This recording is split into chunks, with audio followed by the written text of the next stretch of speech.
Another victim was American architect Arthur Mace, who had been the person to rip out the last piece of wall blocking the entrance to the tomb.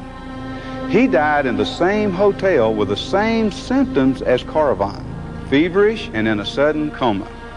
The morning after Carter had shown his friend George Gould the tomb, Gould awoke with a high fever. By nightfall, he was dead. Radiologist Archibald Douglas Reed was the first to cut the mummy's wrapping and x-ray it. Reed died aboard ship on his way home to England. What caused these untimely and coincidental deaths among the invaders of King Tut's sacred tomb? Could they have been caused naturally from inhaling an ancient bacteria or virus? Dr. Ezzeddin Taha, an eminent physician and biologist in Cairo, held a press conference in 1962. He claimed discovery of an ancient microscopic fungus that had probably survived in a dormant state for thousands of years, which could be controlled by modern antibiotics. Ironically, before he could prove his theory, Dr. Taha was killed in a freak automobile accident. Later autopsy revealed he had died of the same circulatory collapse as the others and may have been already dead before his car careened off the road. Could it be that there is something to the curse of the pharaohs? Or, as many pyramidologists are now theorizing, that the deadly virus that killed all these people was literally from out of this world?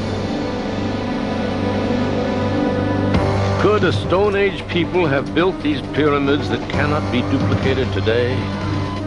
New evidence we are not alone in this universe when we come back with a chilling discovery. The more we learn about the Giza complex, the more unsure we are of conventional theories for explaining the mysteries of the structures in this great pyramid.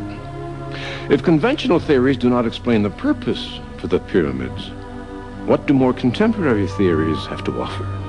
In 1813, astronomer Richard Proctor discovered from ancient records that the Great Pyramid had indeed been used as an astronomical instrument. The pyramids are essentially crystalline in structure, and therefore highly receptive to radio-like energy waves or even cosmic microwaves. The Great Pyramid at Giza, with its 5 granite slabs above the king's chamber, are what the ancient Egyptians called spirit stone, and they could have been a massive receiver-transmitter tuned to some distant part of the universe of which we are still ignorant. Based on evidence provided by Sumerian texts, it appears that the Giza pyramids were built as beacons by extraterrestrials as part of a landing corridor ending at a spaceport in the Sinai Desert. There are numerous theories about the purpose of the Great Pyramid of Giza, ranging from the preposterous to the ingenious. But what is distinctly missing is how in this world were they built? The Greek historian Herodotus visited the Giza site in the 5th century BC. He wrote that the Egyptians of that time told him that a continuous crew of 100,000, replaced every 3 months, worked a period of 20 years to build the Great Pyramid. To build the Great Pyramid in 20 years, as some archaeologists claim, would have meant setting one of those huge stones every 3.5 minutes, 24 hours a day. That would require a technology we don't have today. It's difficult to justify the premise that the Great Pyramids were built with primitive stone and copper tools. These people had no knowledge of the wheel as the means of transportation. No pulleys, no modern surveying equipment, winches, derricks, or block and tackle. Hundreds of blocks weighing 30 tons are situated high in the Great Pyramid.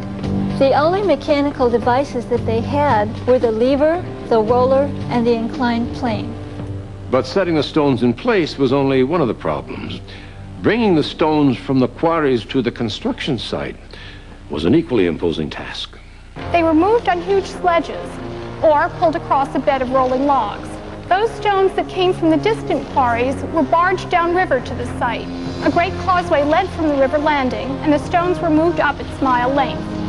Once on site, the stones were pulled up ramps and levered from tier to tier and then set in place.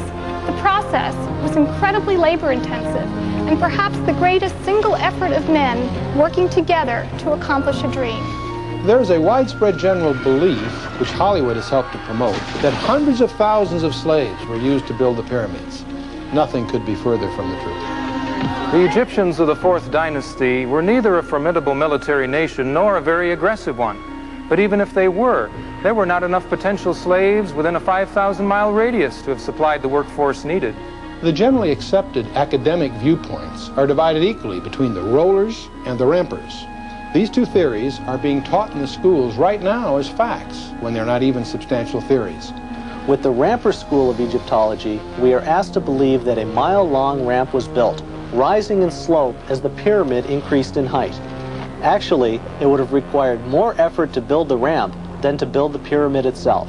There would have been some 6 billion pounds of construction garbage to get rid of afterwards. But where is it? Does anyone know? This question is one which even the most adamant of the ramp theorists cannot answer. But what about the log roller theory? Couldn't the stones have been moved to the site this way? Moving a given stone in this manner can be demonstrated, but some rather obvious consideration should have dispelled this notion long ago. The only trees available in ancient Egypt were date palms, and as a food source, it's unlikely they would have been cut down. Importing logs would have required more shipping than Egypt has ever possessed in its entire history, just to transport the 25 million trees needed. Next, it's virtually impossible to roll a log on stone chip roads. But even if they could be rolled, the great weight of the stones would have crushed the logs to pulp within a very short distance. There must have been another totally different method of lifting and moving these tremendously heavy stones, a device that would make the moving of these massive weights feasible.